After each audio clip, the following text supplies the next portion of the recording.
The Great Hall of the Galactic Council buzzed with excitement. Hundreds of alien representatives from across the galaxy sat in their hovering pods, their attention focused on the massive holographic display in the center of the chamber. The image showed a small fleet of ships, recently discovered near the edges of known space. These vessels belong to a species calling themselves humans, announced High Commander Reed, his blue scales shimmering under the bright lights. Our long-range scans have detected exactly 24 warships in their entire fleet. Laughter erupted across the chamber. Some representatives nearly fell out of their pods, while others made chirping sounds of amusement. The High Commander waited for the noise to die down before continuing. They claim to represent a planet called Earth, Reed said, zooming in on one of the ships. Their largest vessel appears to be their flagship, which they named Titan. More laughter filled the chamber. A representative from the warrior race of Ridge stood up, his armor clanking. 24 ships. That's not a fleet. That's barely a patrol group. Even our smallest colony has hundreds of ships. The Council's military advisor, General Stone, stepped forward. His gray skin wrinkled as he smiled. These humans must be truly primitive if they think they can join galactic society with such a tiny force. Our smallest scout ships are bigger than their vessels. But in the corner of the chamber, an old analyst named Thompson watched the display with worried eyes. Something didn't add up. The energy readings from these human ships were off the charts, but everyone was too busy laughing to notice. I suggest we send them a message, announced High Commander Reed. They should know their place in the galaxy. The Council quickly drafted a message to Earth. They demanded immediate submission to Council authority, claiming that resistance would be pointless against their superior numbers. They even attached images of their vast fleets, showing thousands of ships arranged in perfect formation. Deep in space, aboard the HS Titan, Admiral James Taylor read the Council's message on his command screen. He sat in his captain's chair, surrounded by the advanced technology of his bridge. The ship hummed with power around him, its massive fusion reactors providing energy to systems the Council couldn't even imagine. They think we only have 24 ships, his first officer said, trying not to smile. Admiral Taylor nodded, stroking his gray beard. They also think our ships are tiny. Interesting. He stood up and walked to the main viewport, which was larger than most Council ships. Sir, his sensor officer called out. The Council's message included images of their fleet. Based on our analysis, the officer paused, double-checking his readings.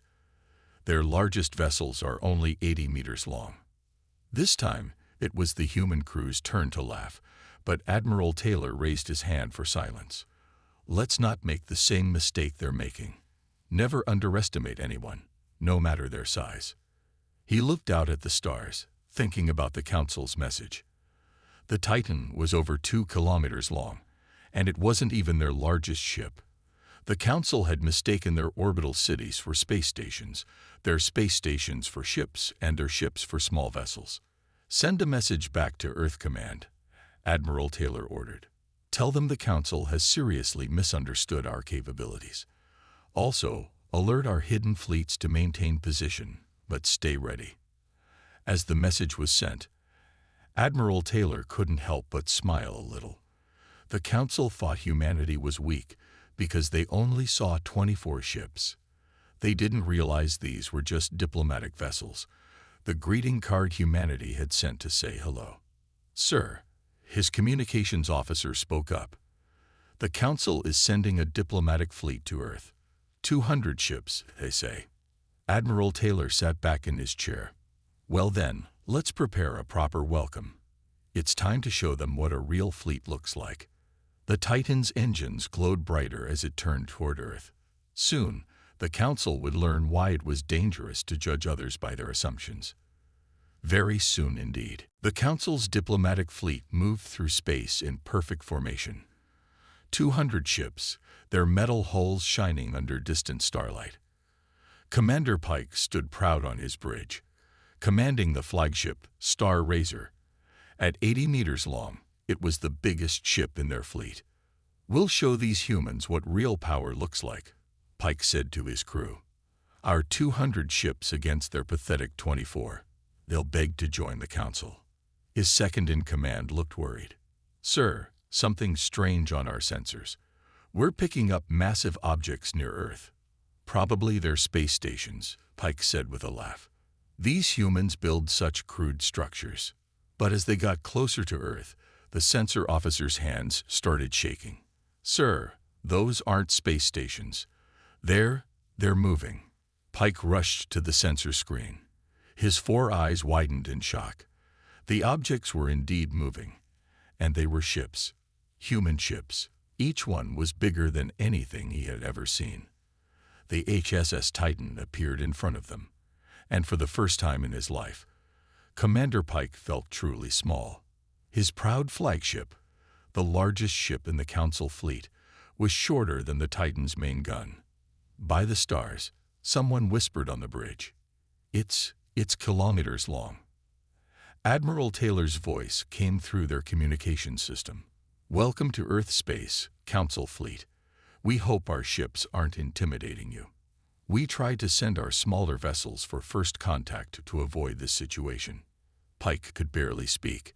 What they thought were cities orbiting Earth were actually space stations. What they thought were space stations were actually shipyards. And what they thought were small ships were actually... "Sir," his sensor officer shouted, "more human ships appearing. They're coming out from behind their moon." One by one, massive human vessels emerged. Each one made the Titan look small in comparison. Their hulls were thick with armor, their weapons arrays longer than entire Council ships. These weren't just warships, they were moving fortresses. "This is Admiral Taylor again," the human's calm voice said. "Please don't be alarmed. We're simply showing you our home defense fleet. The 24 ships you mocked earlier. Those are our diplomatic vessels, the smallest ones we have." Commander Pike watched as more human ships appeared. They moved with incredible grace despite their size. His own fleet, which had seemed so mighty just hours ago, now looked like a collection of toys in comparison. "Impossible," Pike muttered. "How did we get it so wrong?" The answer came from his science officer. "Sir, it's because we based everything on our own scale. In our entire history, no species has built ships larger than 100 meters. We simply assumed. We assumed everyone was like us." Pike finished. He looked at the massive human ships again. Each one could probably carry his entire fleet in their cargo holds. Admiral Taylor's ship moved closer, its massive hull blocking out the stars. "Now that we've cleared up this misunderstanding, perhaps we can start real diplomatic talks. We've prepared a meeting room aboard the Titan. Though I should warn you, you might find our corridors a bit large." Pike looked at his crew, then back at the human ships. His orders were to intimidate Earth into joining the Council. Instead, he had discovered that humans had been holding back, trying not to frighten the Council with their true capabilities. "Sir," his communications officer waited for orders. Pike straightened his uniform. "Tell Admiral Taylor we accept his invitation, and send a message to the Council. Tell them we need to seriously reconsider our approach to Earth." As Pike prepared to board the human ship, he realized something important. The Council had laughed at humanity's tiny fleet because they didn't understand. They had assumed everyone in the galaxy thought the same way, built the same way, lived the same way. Now, as his small shuttle approached the massive docking bay of the Titan, he wondered what other surprises humanity had in store. Something told him the size of their ships was just the beginning. Commander Pike walked through the massive corridors of the HSS Titan, feeling like a child in a giant's home. Everything was built on a scale that made his head spin. Even the doors were 30 meters tall. "Our ships were originally designed for deep space exploration," Admiral Taylor explained as they walked. "We found that bigger ships handled the unknown better." Pike tried to hide his nervousness. "Perhaps we could show you some of our advanced weapon systems. The Council has developed technology over thousands of years." Taylor smiled kindly. "Of course. Would you like to demonstrate from your ship?" Back on the Star Razor, Pike ordered his crew to prepare their most impressive weapons. "Show them our plasma cannons," he commanded. "The ones that can melt through any known armor." The Star Razor fired its weapons at a practice target they had brought. The plasma beam shot out, bright and powerful. Pike smiled proudly, until he saw Admiral Taylor's face on the communication screen. "Interesting," Taylor said. "That's similar to what we used about 50 years ago. Would you like to see our current technology?" Before Pike could answer, alarms blared on his ship. "Sir," his sensor officer shouted. "Energy readings off the scale. The human ship is. The Titan's side opened up, revealing the weapon array longer than Pike's entire ship. A beam of energy shot out, but it wasn't like anything they had seen before. It moved almost like liquid light, controlled and precise. The practice target didn't just melt. It changed form completely, its atoms rearranged by the weapon's power. "That's our low-power demonstration setting," Taylor explained calmly. "We call it the molecular reconstruction beam. It's mostly used for mining, actually. Our weapons are somewhat more advanced." Pike's crew stared in silence. Their best weapons, the pride of Council technology, looked like children's toys compared to what the humans used for mining. "Perhaps you'd like to see our defensive systems," Taylor offered. "Fire your strongest weapons at the Titan. Don't worry, we're quite safe." Pike hesitated but followed the order. The Star Razor fired everything it had: plasma beams, energy torpedoes, and atomic disruptors. The attacks hit an invisible wall about a kilometer from the Titan's hull. "Energy shields?" Pike asked, his voice shaking. "Not exactly," Taylor replied. "We call it a space-time buffer.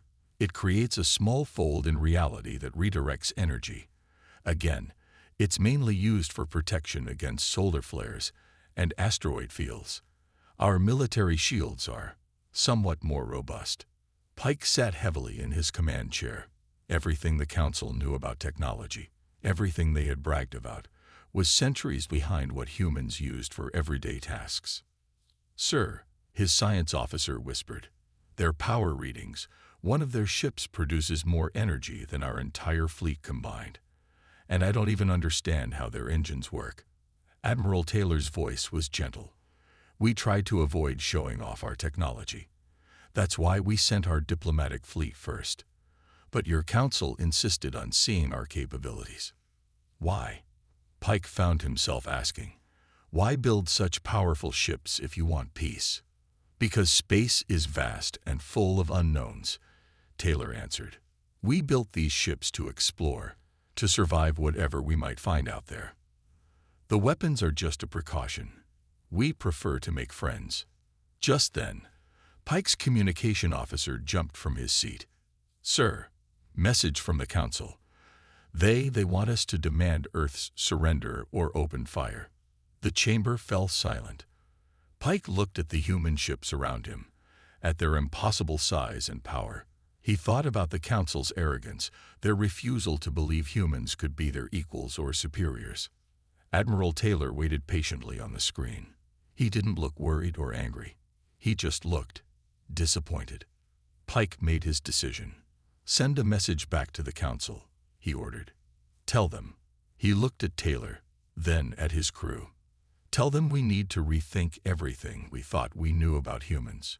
And tell them that if they want a war, they'll have to find someone else to start it." The Council's response came fast and loud.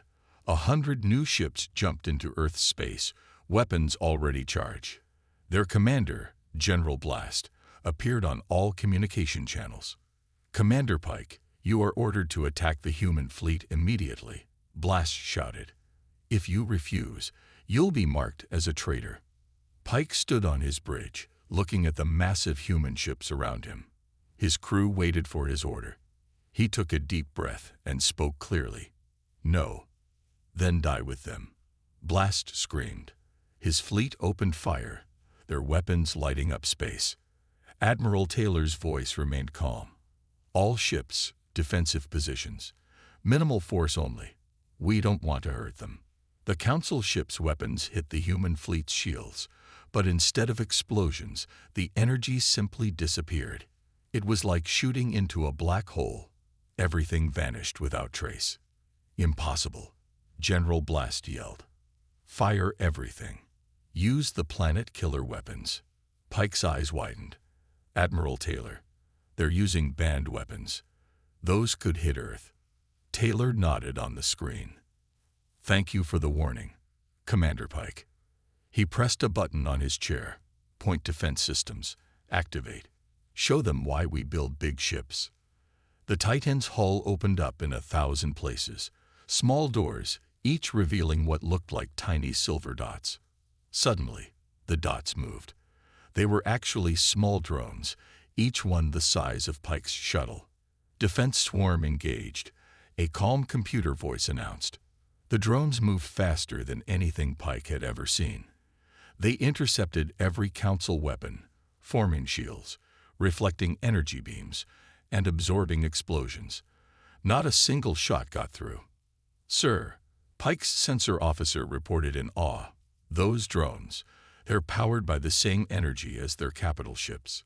Each one could power our entire fleet.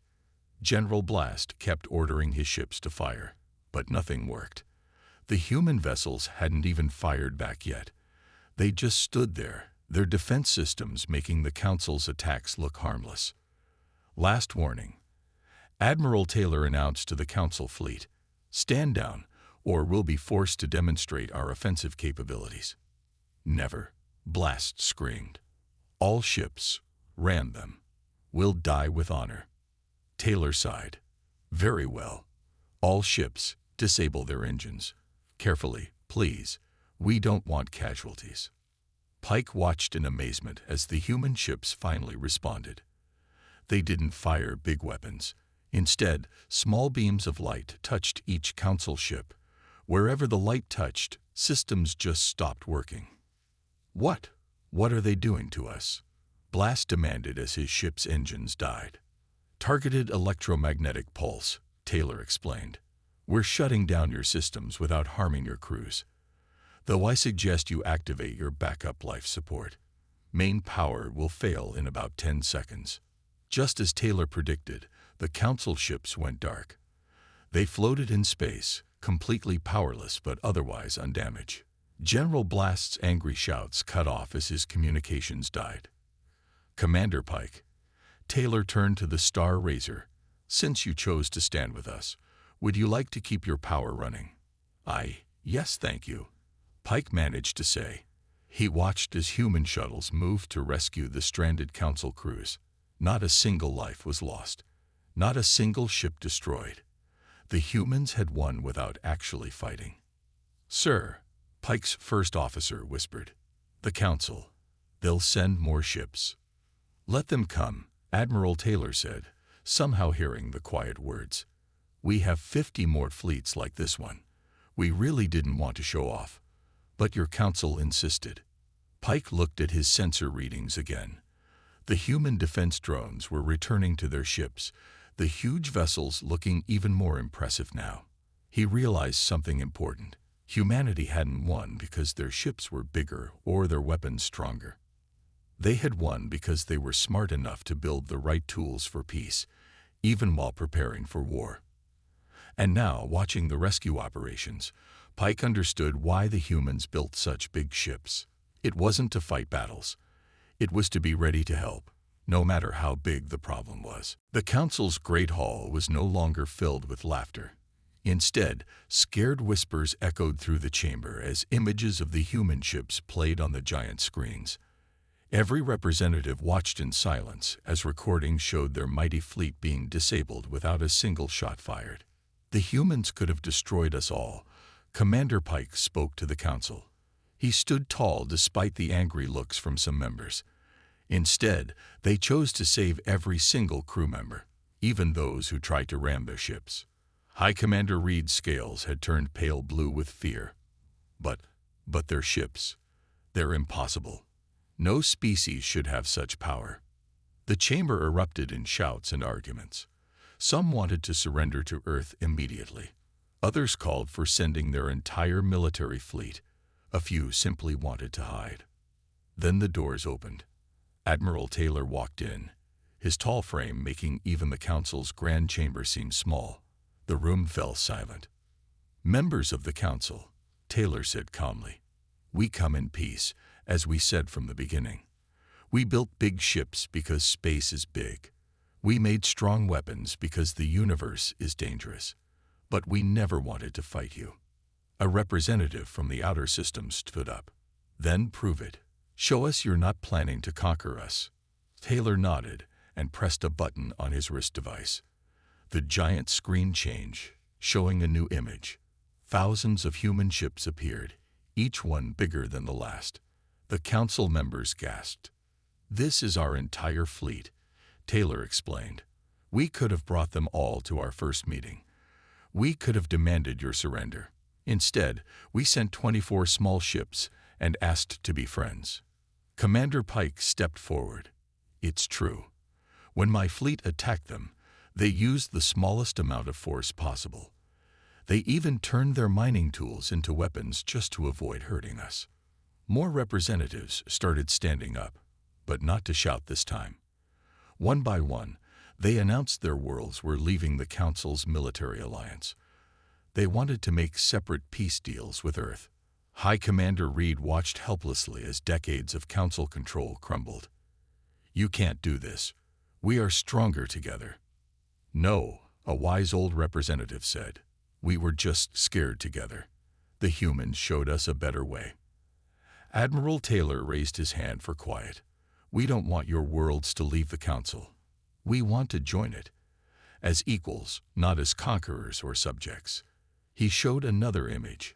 Human ships helping rebuild damaged Council vessels, sharing medical supplies, and offering aid to struggling colonies. "Our ships are big because we believe in being prepared," Taylor continued.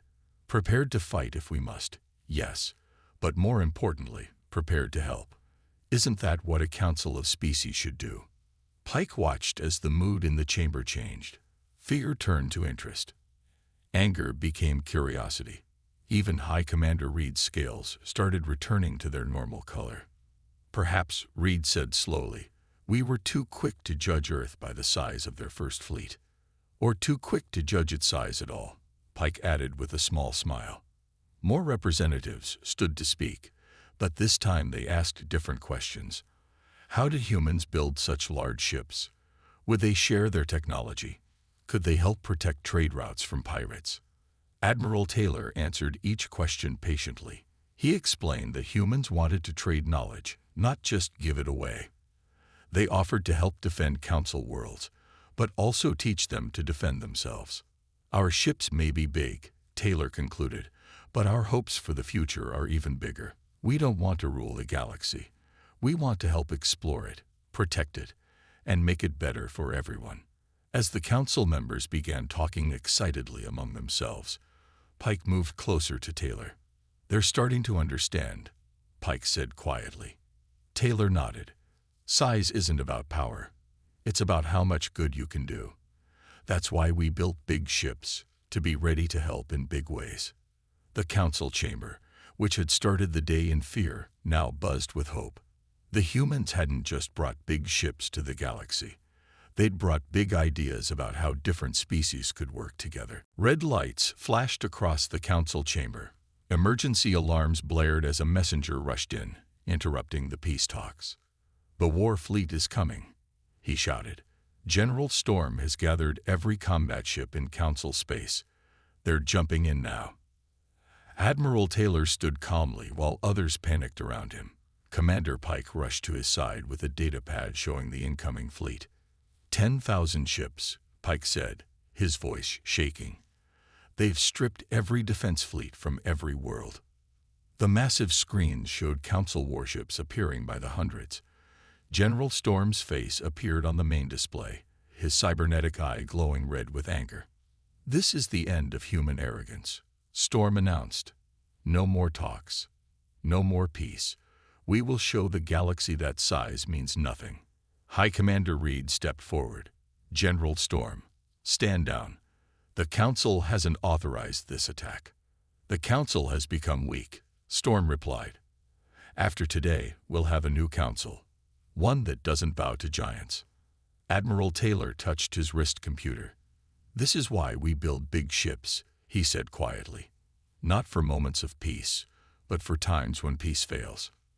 The screen suddenly showed new contacts appearing all around the Council fleet. From behind planets, moons, and asteroid fields, human ships emerge. Not dozens, not hundreds, thousands. What is this?" Storm demanded. "Remember those 50 fleets I mentioned?" Taylor asked. "That was just the Defense Force. This is our real military fleet." Pike's jaw dropped as he watched the sensors. Each human ship was twice the size of the Titan. They moved into position with perfect precision, their massive hulls casting shadows over Storm's fleet. "Last chance, General," Taylor announced. "Stand down.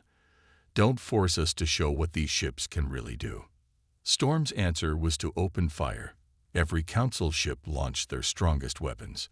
The space between the fleets filled with energy beams, missiles, and plasma bolts. Not a single shot reached the human ships. "Very well," Taylor sighed. He pressed one button on his wrist. "All ships, Protocol Guardian."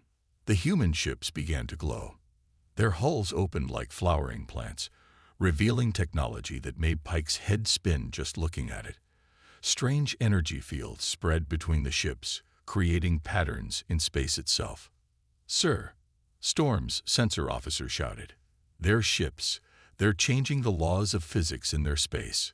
Storm watched in horror as his weapons disappeared into nothing. His ship's engines started to sputter and die. Even their emergency systems failed. "What are you doing to us?" Storm demanded. "Creating a low-energy zone," Taylor explained. "We're temporarily reducing the power of nuclear forces in your area. Don't worry, your ships won't fall apart. They just can't fight anymore." One by one, Storm's ships went dark. No explosions, no destruction. They simply stopped working. 10,000 ships defeated without firing a shot. This is impossible," Storm whispered. "No," Pike said, stepping forward. "This is why humans build big ships. Not to destroy, but to end fights before they start. Their ships aren't weapons. They're peacekeepers." The human fleet began rescue operations immediately. Their massive ships launched thousands of shuttles, helping stranded crew members and providing emergency power to life support systems. High Commander Reed turned to Admiral Taylor. "You could have done this at any time, couldn't you?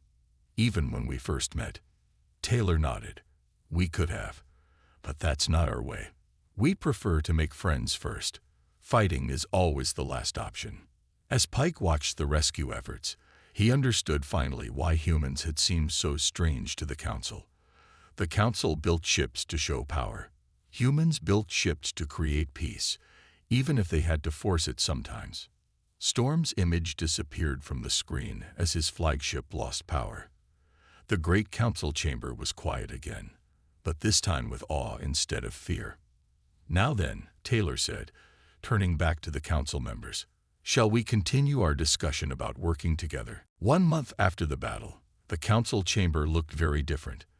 The hovering pods were gone, replaced by seats that could fit beings of any size. The once dark room now shone with light from Earth-designed crystals that floated near the ceiling. Commander Pike, now Ambassador Pike, stood with Admiral Taylor as they watched Council members file in for the historic vote. Even General Storm was there, his cybernetic eye now glowing a peaceful blue instead of angry red. "Hard to believe they once laughed at our tiny fleet," Taylor said with a smile. Pike nodded.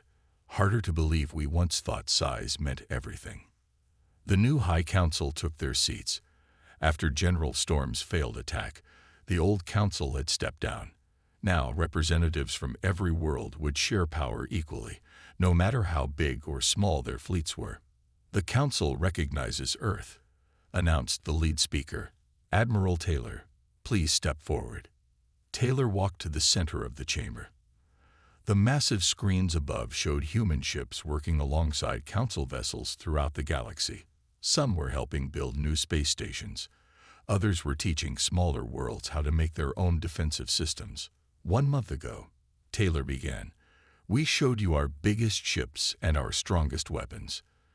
Today, we want to show you something even more powerful. He pressed his wrist computer. The screens changed to show a new image. Everyone in the chamber gasped. This, Taylor said, is our university fleet. The ships on screen were even larger than their military vessels.